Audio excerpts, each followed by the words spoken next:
Welcome to the Functional Medicine Doc Talk podcast. I'm your host, Dr. Kurt Wohler, talking with experts in functional and integrative health and medicine, discussing critical information for improving your health and wellness to help you live a long, full life. Let's get to it.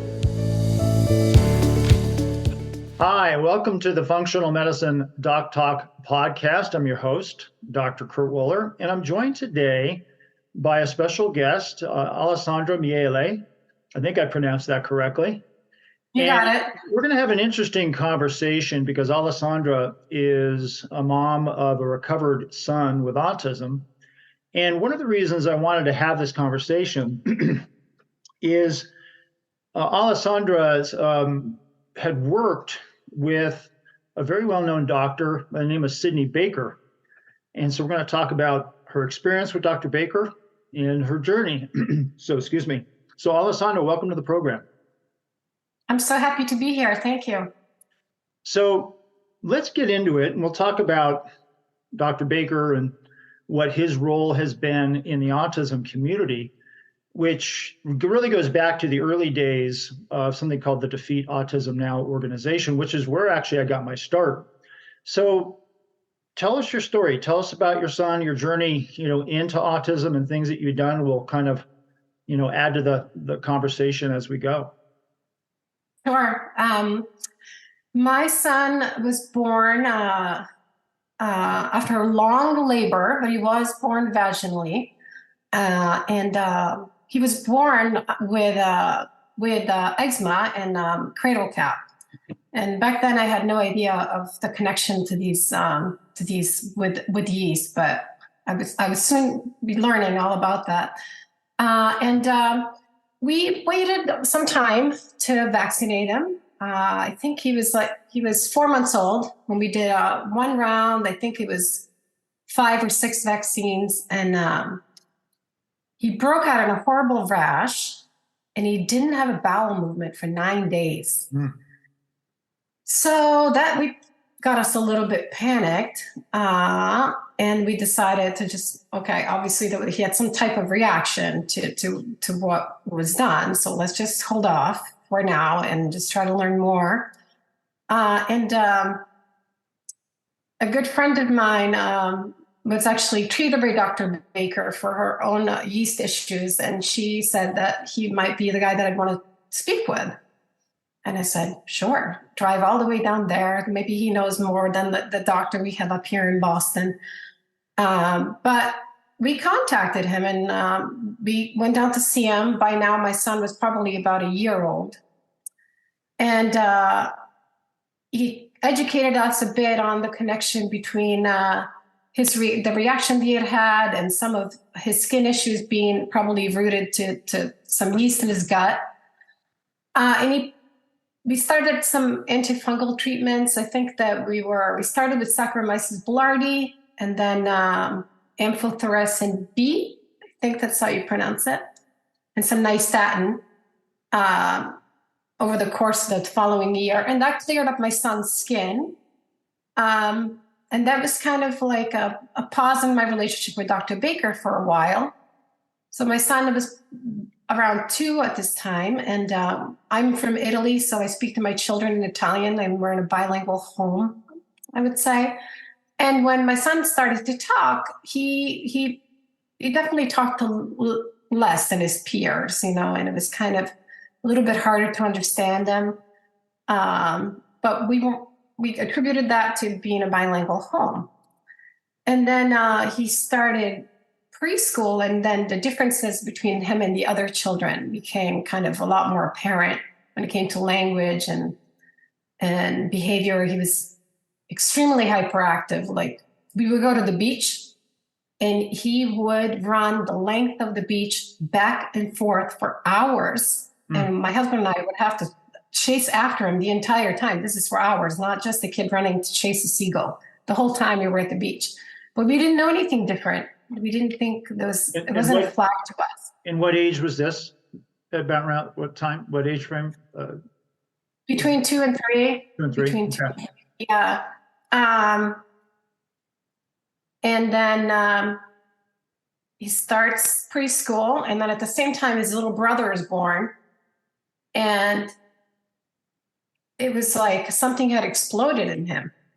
He became all his behaviors that he had just became much worse, and he started to be very aggressive towards us and towards other children in school, towards his little brother who's just newborn, um, and there'd be a lot of screaming. It was really almost impossible to manage him. And then, so we attributed that to his brother being born. Maybe he was really jealous of the baby, right? But then school pulled us aside for a meeting, kind of an emergency meeting, because they had an occupational therapist on staff at the school. And she had been observing him for some months already, I guess. And then he started to engage in some behaviors that were just fit the bill for some sort of autism development, sensory processing type of development. And he was starting to be aggressive to some children at school. And so that, all that happening around between, 2-3 years of age and then moving in, a little bit older. I'm curious, go back real quick. So when you first saw Dr. Baker, did he do any, initial testing? For example, whether it's stool testing or other types of urine assessments, on him that's more commonly done nowadays, for example? No, he didn't initially do it when we first went to see him. No. Okay. So it's interesting in that the reaction that, your son had, to, early shots and then bowel issues, skin issues, it's always been recognized that things happening in the digestive tract can be reflected on the skin in many cases. And that's very common with things like eczema and dermatitis, for example. And so the inflammatory reactions that can occur can be systemic, right? So you get inflammatory reactions in the gut, you get inflammatory reactions in the skin, you've got immune system imbalances. We know that many of the immunizations for some can be a major trigger of immune activity, and that's essentially what the shots are meant to do. But in some cases, it's just way overboard or overblown. I'm wondering, and just to give everybody a little bit of backdrop on Dr. Baker. So Sidney Baker was one of the founding members of Defeat Autism Now, which was one of the early conferences that talked about the biological, what was also called biomedical issues happening with children on the spectrum. And so I believe it was Dr. Baker, along with Bernard Rimland from the Autism Research Institute in San Diego. I think John Pangborn was one of the other original founders. He was a PhD biochemist. Dr. Rimland had done early work in autism, understanding even back with his son, going back to the 60s, that it was not just a psychological problem, it was more of a neurodevelopmental issue. It was Dr. Rimland that did a lot of the work with high dose B6 and magnesium. In fact, when I first got involved, it was at a Defeat Autism Now conference in San Diego. And I remember Dr. Baker spoke. I remember Dr. Rimland spoke. I believe Dr. Pangborn spoke. And so those original founders of the DAN movement were my original influence. That was back in 1998. So Dr. Baker, and then the book that he eventually wrote with Dr. Pangborn has played a really a pivotal role for doctors such as myself and many others in his influential insights into the complexities of children with autism. So it doesn't surprise me that your experience with him was one of significance. And, he has also been a pioneer in the implementation of antifungal therapy. You mentioned that he had done nystatin and then also amphotericin B. Was that correct? Yes. So think about those two medications is both taken orally can be profoundly helpful because when they're taken orally, they have minimal absorption from the digestive system. So they really just affect what's going on in the gut. Amphotericin B is effective against candida, but interestingly, it's also effective against mold. And one of the, particularly aspergillus mold. And one of the things that we've seen now is that many individuals, including kids, tend to get colonized with aspergillus at the same time they have an overgrowth of candida. So the use of those two things is pretty interesting. And I'm wondering, in the early use of those, did you, because your son had a pretty significant reaction, skin, gut problems, did he have any kind of reaction, like a die-off or what's called a Herxheimer, type of reaction? Do you remember? He absolutely did. But at that time, he was younger, and I didn't fully understand what a Herxheimer was. Later on, when he was older and we used antifungals, it was much more apparent in his behavior. As Okay. a baby, he just seemed cranky and really crying a lot and what have you. But now, in retrospect, I understood that that's likely what was happening. Yeah. And that's very common. The Herxheimer's, like this die-off reaction, as these organisms are kind of dying off. The internal contents of their metabolites are being spilled, and you're getting an absorption of some of these compounds that just creates, I guess the best way to think of it is just creates some biochemical imbalances. And that can even mean neurochemical imbalances too. So it's very common. What about diet? Did you implement early on any type of dietary changes like gluten-free or casein-free diet? Um,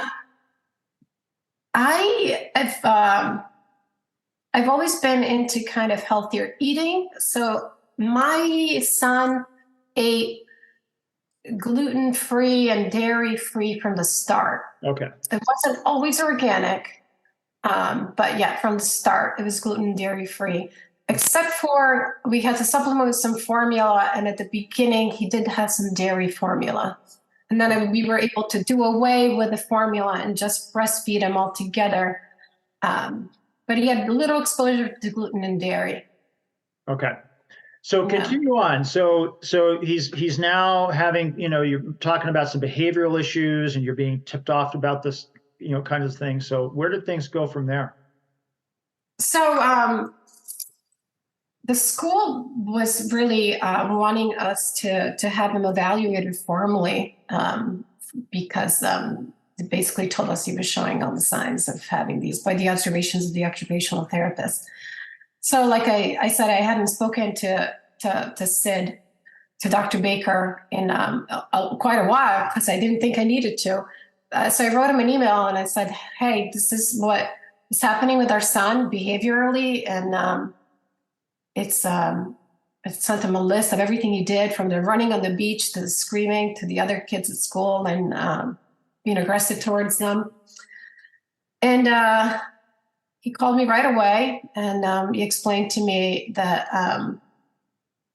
what he suspected from when he first met him as a baby that could have happened was actually now happening. That kind of had a propensity towards these overgrowths and being sensitive to toxins or what have you, and that he educated me on what he had in mind, and he talked about antifungals right away because he said if antifungals worked for us before, maybe that's what we should try with him and just see where that brings us. And so that journey started. And he said, "You just have to trust me on this. I know it sounds like it doesn't make too much sense that we're going to give him antifungals to fix the way he behaves, but just trust me on this." And I knew enough that I could trust him. Yeah, right. Yeah. Now, had you been at that time, were you researching things on your own? And there's so much information, right? Out in the world as far as online and books. Were you looking for other interventions or researching things, or just kind of, just not so much because you're just busy with life and trying to raise a family? What was your experience in just looking at these patterns or looking for other answers?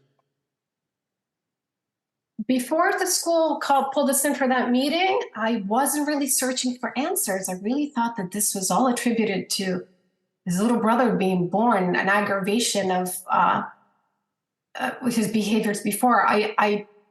When it's your child, you can't see what's right in front of you. So I didn't realize that his behavior prior to, or his lack of language, was an issue. And since I had already knew Dr. Baker, the moment that I realized we had a problem, it's almost like I had like get out of jail free card from Monopoly when you play. Right. It's Yeah. so before doing any research, I just called him instead. And then he began to educate me on all of it. And then I completely rabbit holed myself in research and haven't stopped studying since. So when you went back on antifungals through Dr. Baker's care, how old is your son at this point, approximately? He was a little over three. Okay. 3 years and 4 months. Yeah. And so one of my early cases, in fact, it was really my first. I think it was my first. So right after that Defeat Autism Now conference I had gone to in the late 90s, very shortly after we started getting calls into my practice, I was in San Diego at the time. And I remember the first child I saw was a young child that had pervasive developmental delay. And we did a test and he had some yeast and the mom was doing a gluten casein free diet. We did some basic supplements. But the thing that was the real catalyst for him was long use of nystatin. And so, I probably learned about it from that conference, honestly. And so it put him on nystatin. I think he was actually on it 16 months, 18 months. I forget now. Quite a long time. And it was fine, right? Because it's not absorbed systemically. It's not going to cause liver issues. And that child lost his diagnosis, and it was a couple-year process. So these things are often used for a prolonged period of time because they're complicated, right? They're very persistent organisms. They're very sophisticated in what they do and how they act. I always tell people these organisms have their own desire to live and thrive as well, right? So they have a say-so in the matter as well. It's not just what we throw at them to kind of try to get rid of them. So when you look back now from that point, when you sort of reinitiated antifungal therapy, in general, what was the time frame? Do you remember? It was probably had been 2 years. Okay. Yeah, it had been 2 years. And I know that Dr. Baker, his test to see if yeast is an issue used to be Saccharomyces boulardii. And he said when we reconnected, when my son was 3, he said, well, I don't need to test that. I already know that yeast is an issue. Right. So we started with Sporanox. Okay. Yeah. Gotcha. And for those who don't know Sporanox, for the practitioners listening, that's itraconazole, which is more of a systemic antifungal, and it's very effective. What's interesting about Sporanox is it has effect. It can have effect against yeast like Candida. It can also have effect against different mold organisms too, like Aspergillus. So do you know of any mold exposure, that perhaps your son had, or maybe you had in your home that you weren't aware of, or did that ever come up? So we did order an organic acid test for my son and a comprehensive stool analysis. And that's when the mold showed that there was mold exposure. Okay. So one of the things that, there's actually a really good article, case study, but about this, but with regards to mold, and there's a lot of case studies now with regards to, I've seen a lot of it in my own practice, where kids come back on the organic acid test with high levels of Aspergillus. And the way you see it is there's some markers on the organic acid test, particularly from Mosaic Diagnostics, which was originally Great Plains Laboratory. And I know Dr. Bill Shaw of Great Plains, had worked for many years with Dr. Baker on different projects. But there's certain markers on that test that are indicative of Aspergillus colonization that actually occurs within the digestive system. So Sporanox is certainly a very appropriate medication to use. Because sometimes, as you probably know, Alessandra, is that, you have to try different things in order to see what's going to have the greatest impact. So I'm getting the impression that really for your son, a major emphasis was just on antifungal, intervention. Clearly Candida yeast, now mold, was playing a big role. So was there other things that you progressed through in time, or other interventions you did, whether it was certain supplements or B12 or other types of interventions, or was the antifungal sort of aspect kind of the main component for him? I would call it the main component for sure because we focused on that first. Dr. Baker, we ran some just general labs, blood labs to see where he was at as far as iron and what have you. But Dr. Baker, what he really educated me on is that the picture looks so messy now because there's so much mold and yeast that once we start to work on that other side of malabsorption is not going to look the same. So not to panic. Let's focus on getting some of the bad guys out first, and then we can also bring in the good guys. But let's step one. And that's when I really just the way he worked with me was really magical. He really taught me each step so then I could kind of go ahead and own what was happening as well. And where I felt kind of in charge of what was happening, and he was assisting me. And now I understood that he kind of taught me how to be a coach in a way. I love that.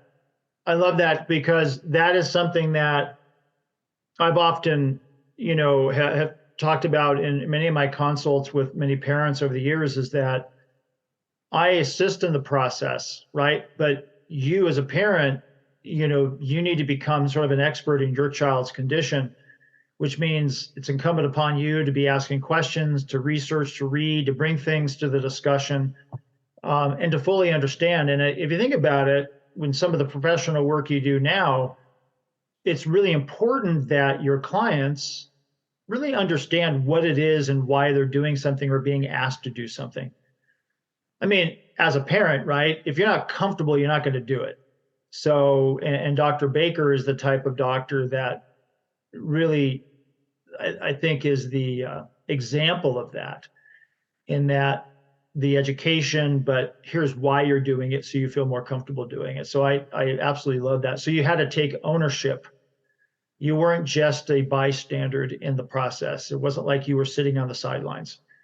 In fact, Exactly. Alessandra, all of the parents that I have worked with or have known or have interviewed, that is a common theme, right? You are that warrior, you are that person, you are that detective who took ownership of this information, this process.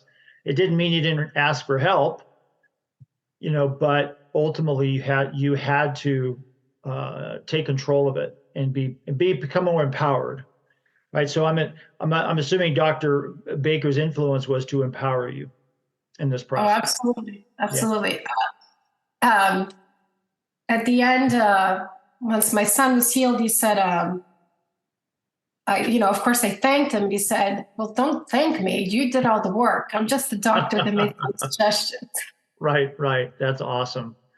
But going back to the education part, and some of the interventions. So the antifungal sporanox, and then some mitochondrial support was a big piece for my son as well, with supplements, and helminth therapy, which Dr. Baker is big on.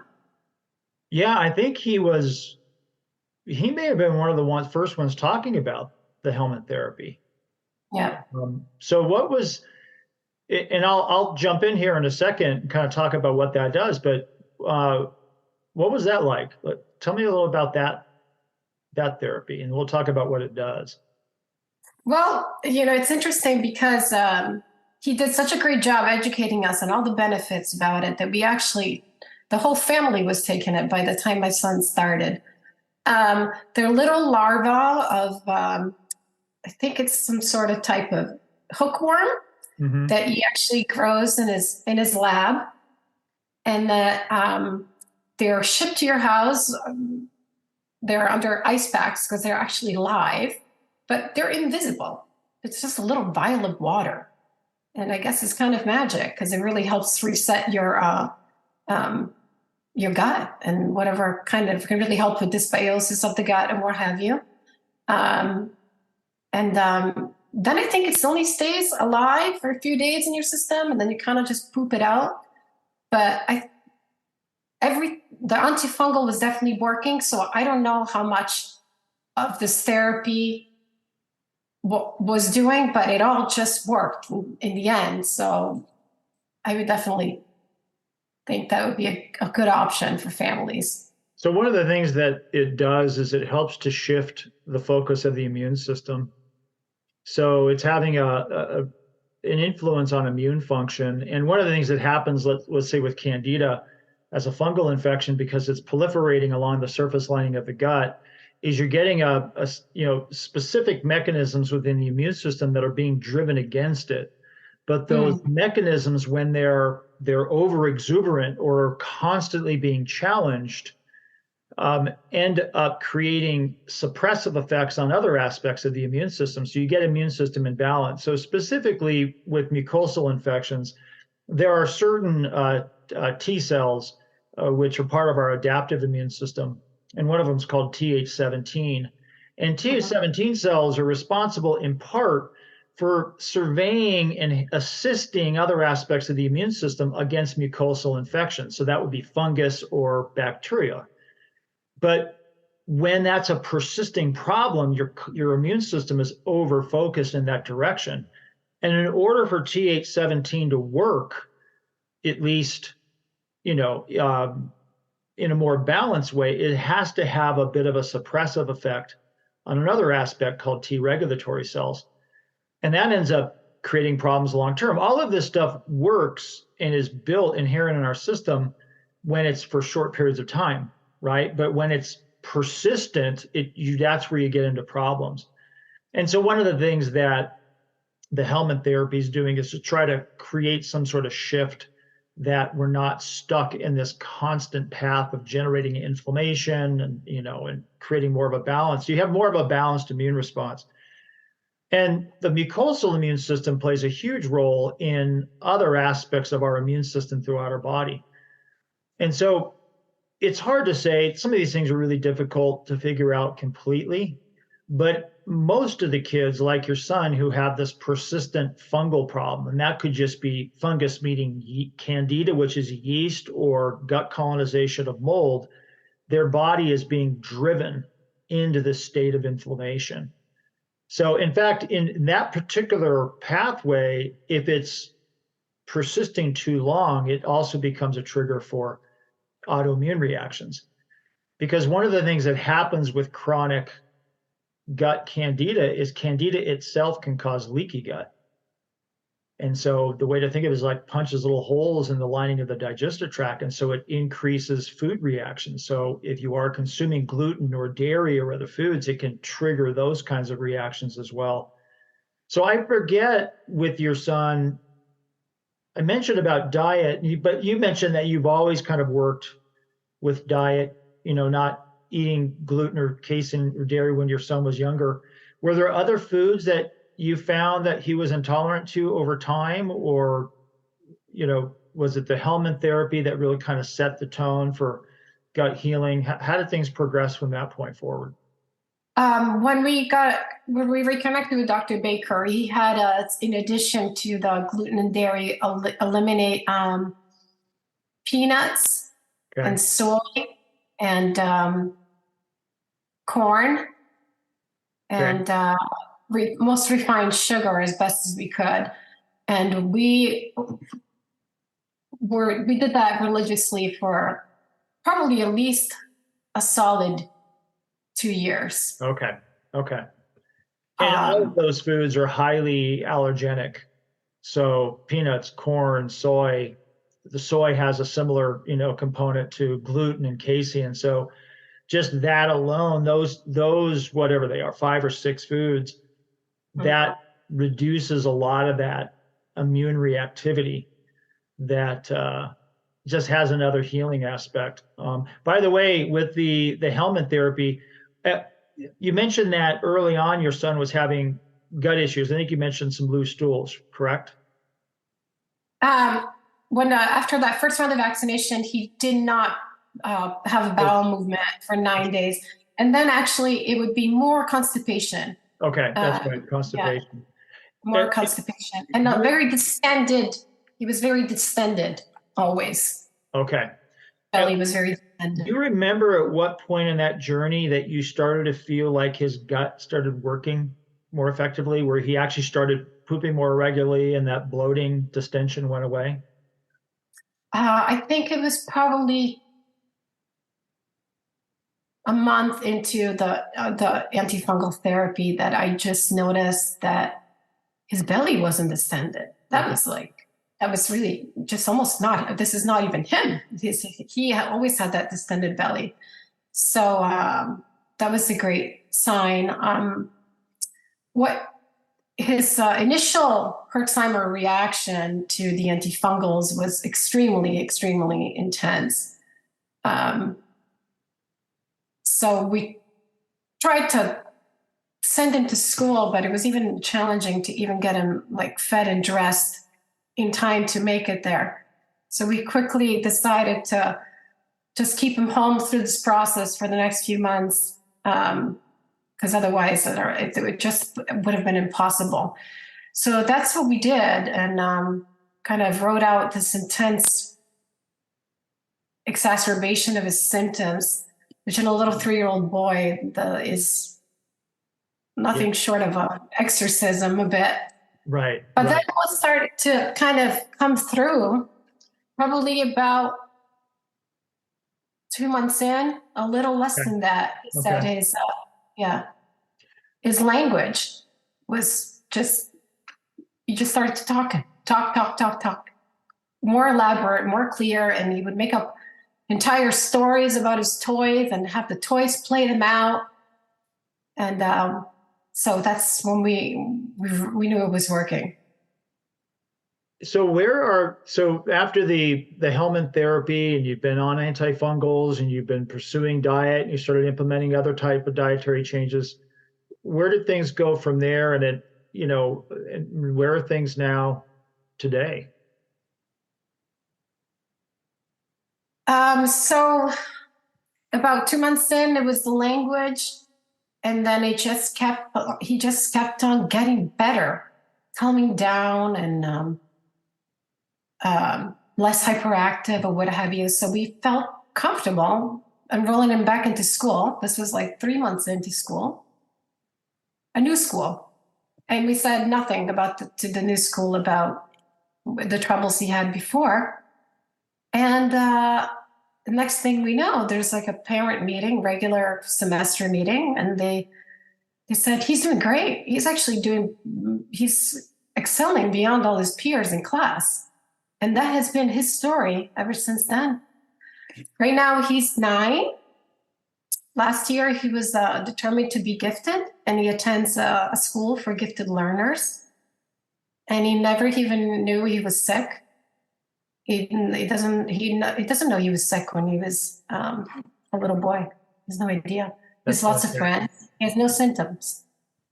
Unbelievable. It's actually not unbelievable in the world that we work in, but um, it's to me, it's incredible of the potential that the biomedical intervention, you know, therapies that we do, really going back to the early work of Dr. Rimland and many others, the pioneers in this field are really, to me, the champions. And then the other champions are the parents like you. Because if it wasn't for parents such as yourself to ask questions, to keep pushing for answers and be willing to step up and, implement the treatments like Dr. Baker said, right? It wasn't him, it was you. He made the recommendations, but you had to figure out how to give your son the nystatin, the amphotericin B, and make the dietary changes. And that's what it takes. So it really is a team effort. So that's fantastic. It's an amazing transformation. I've seen those things myself in practice over the years. So what professionally now, let's talk a little bit about what you're doing professionally. I know you're a health coach. I want to talk about that. What was the transformation into that? I'm assuming, but you can correct me, that if you're like many other parents, you are also out there trying to help other parents along the way, and maybe giving suggestions, or, maybe before doing that even before you became a health coach. I'm not sure, but tell us about, what you're doing professionally and how you got into the line of work you're doing now. Yes, that's exactly right. Ever since my son's recovery, which has been about 6 years now, I couldn't stop studying and learning more and more about why it worked for him and why it could work for other kids. And I pretty much helped anybody that was willing to listen with little things here and there. And for a handful of families, I even like kind of fully took them on, coaching them like I do now, starting with the diet, telling them what to actually buy at the grocery store, and really educating them on the connection between diet, toxicity, and what they were experiencing in their children. Because, like we talked about before, knowledge is power and understanding is motivating, especially when things are hard and you kind of want to quit. And then I would help them find a doctor to help them. And then once they found the doctor, I would help them implement the doctor's recommendations. So I got a business for a long time, a yoga and Pilates studio, and then I closed it a couple of years ago. And I just knew what was next for me. Once I did that, is that I wanted to just formally, professionally be in this world of functional medicine, helping other families help recover their children. So I did a certification course through the Functional Medicine Health Coaching Academy. And I just started to formally help families do what I had already done, just out of the goodness of my heart. And so I help family. I educate them. I get them started with the dietary changes, some detoxification stuff. I collaborate with a dietitian to order some of these organic acid and comprehensive stool labs, and we come up with some protocols and tailor them according to those labs. And what's nice about that is that when we bring a doctor into the picture, sometimes it takes a while to get into one of these great functional medicine doctors. Let's say it takes 3 months. In those 3 months from the moment they met me to that appointment, they really hit the ground running by the time they get to the doctor. They've started the process. They've all this information all ready for the doctor to take it further. And I attend most of those visits with the family, support them there, take notes, help them ask the right questions, help them with implementing the new protocols, communicating with the doctors and updating them. And I just kind of hold their hand like throughout the whole process.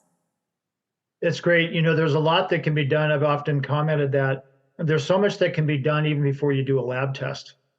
So you can make changes to diet. We know percentage-wise that the vast majority of individuals on the spectrum have dairy and gluten sensitivities. And I was just talking with somebody earlier. I think we may have sort of maybe simplified or underemphasized the importance of the gluten casein-free diet, for years, thinking that the only thing that's really going to happen is some sort of improvement in eye contact or language or awareness. And those things do happen. But there's other aspects of why removing those foods is so important. Clearly, a large percentage of special needs individuals tend to have genetic tendencies towards gluten sensitivity. And then there's the immune reactions to gluten that are really actually separate from celiac disease. And so it's a major driver of brain inflammation and neurological issues. And I remember looking at your website, one of the connecting points you had made, I think it was, in fact, I wrote it down. I was trying to look for my note. It was on your website. You mentioned three-faceted illness: immune, GI, nervous system, right? And so the gluten reactions have a relationship to all of that. And then so does dairy, but gluten and dairy are highly allergenic foods. So incredibly important. You could start that without ever running a test, right? And there's just improving the quality of diet. So by the time a child actually goes to a functional medicine biomedical doc, as you mentioned, they're already sort of out of the starting gate. And many times you already see changes. I'm sure, Alessandra, that some of the parents you work with just by removing dairy and gluten, they'll say, my child has better eye contact, they're sleeping better, they have more awareness, maybe there's some initiation of language. Everybody's a little bit different. So that's fantastic. I'm curious, tell us a little bit about the training of a health coach. And I'm sure there's different certification programs.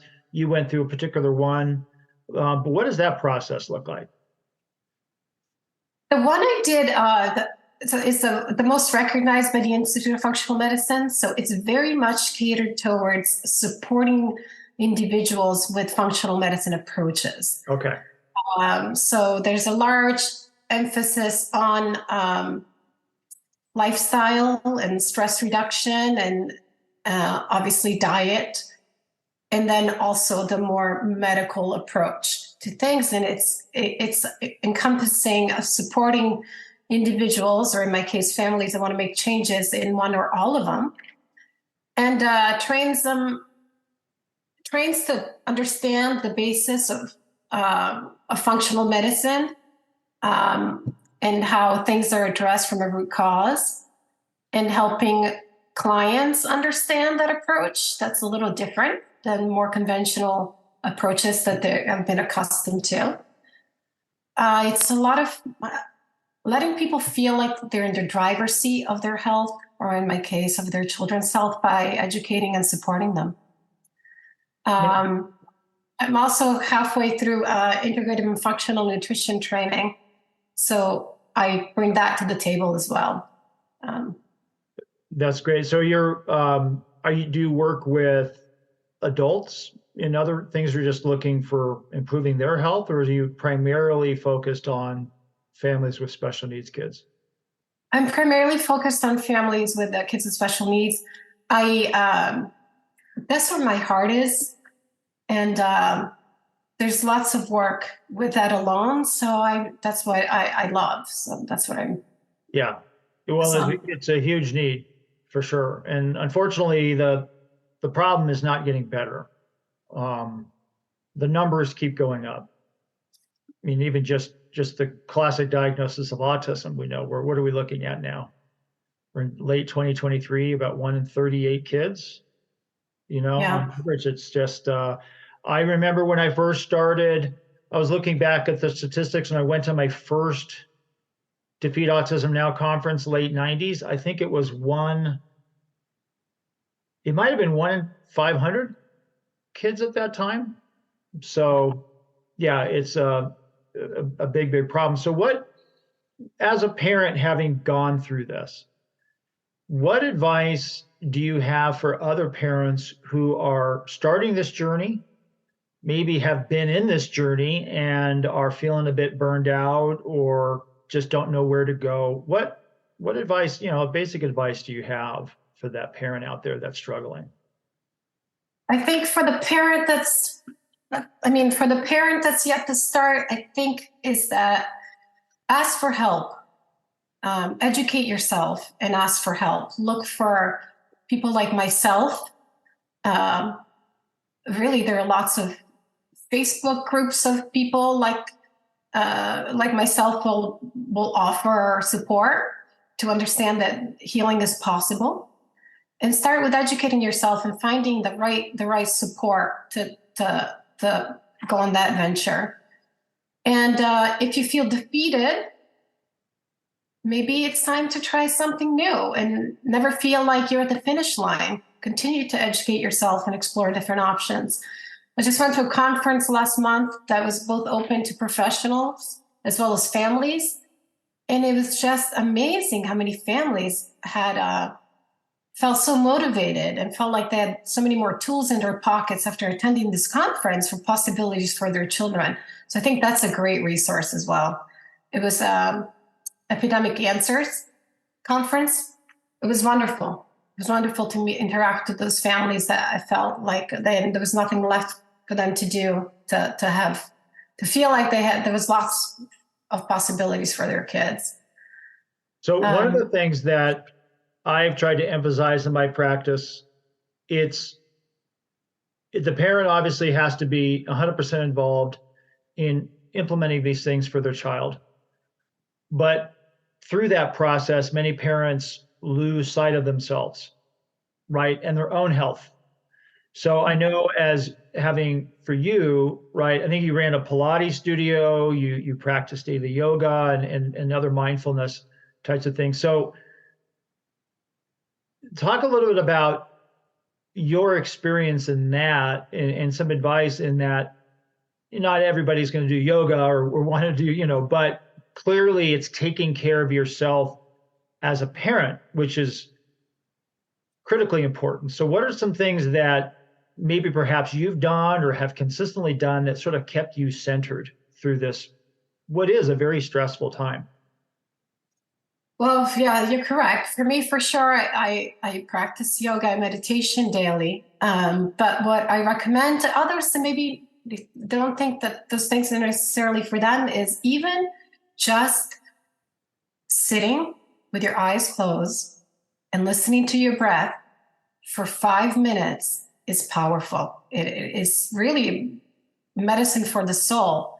And if you can add a short walk to that, you've done enough for the day for yourself. And that seems doable to people. They're like, okay, I can take a short walk and breathe for 5 minutes with my eyes closed. I can find 5 minutes even if I have to take care of my family. Um, so I think there's a version of a yoga meditation practice that can fit anyone's lifestyle. But it's important to do that. And I also tell them once in a while, get a babysitter and go have a nice dinner with your husband. Make time for that. I love that. In fact, for many years in my practice, I've written prescriptions for parents to go to a movie, go for, it depends on what state you're in. I know in California, many of the resource centers would actually provide respite care for a period of time. I actually had a situation once where the mom was the sole caretaker of the child. Now the father was working, and so they're busy, right? So they're both very busy.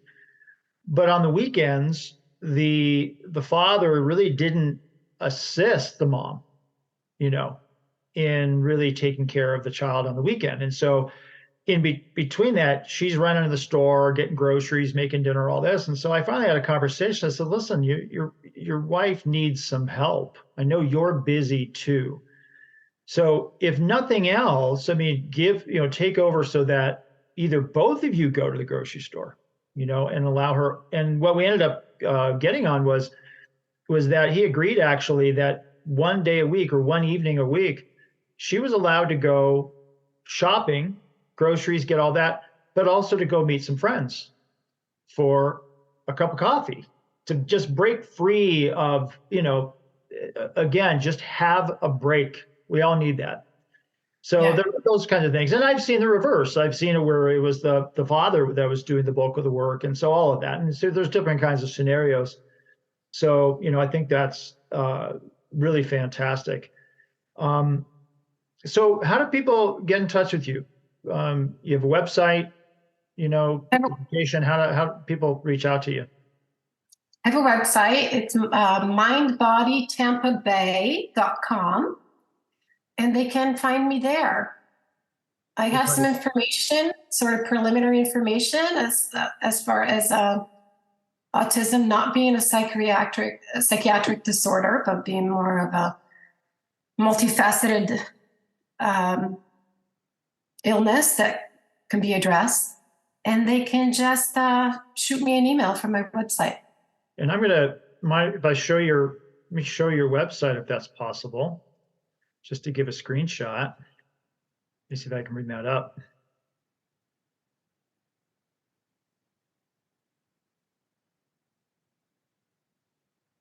So that's you right there.